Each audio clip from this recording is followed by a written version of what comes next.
跟住落嚟呢隻歌就特別，即係有少少説話要講。其實喺唱呢一 part 之前，你哋咪頭先睇到個 video，咁就好似重溫翻我咁多年喺電影之路嗰個奔跑嗰個努力。咁提名咗10次之後，終於有機會攞咗人生第一個最佳女主角。唔知道喺3年前嘅事，似乎都係記憶猶新，因為都冇乜人係一生人可以提名咁多次先攞到獎。好彩我仲咁年輕，咁我真係好希望人生真係如果真係有機會再攞呢個獎，就真係好美好，不過發下夢啫。咁即係首先要有一啲好嘅電影作品先。咁跟住落嚟呢隻歌咧就要記一紀念，記一紀念我攞最佳女主角嘅呢一部戲嘅主題曲。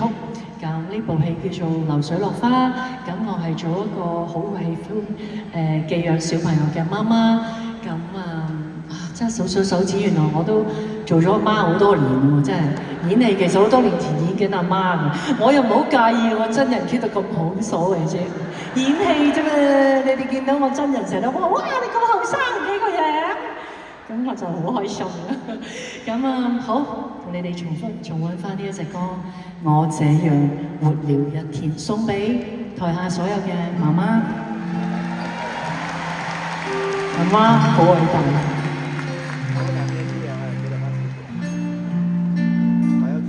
將呢隻歌送俾我屋企嘅媽媽。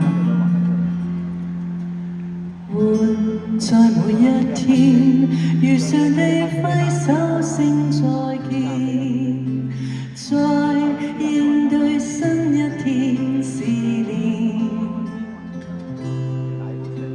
活為過一天，循環在生息中應變。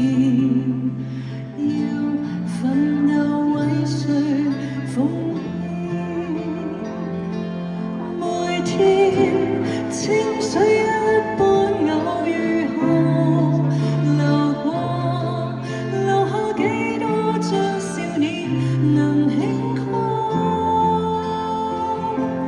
每天多多少少快樂。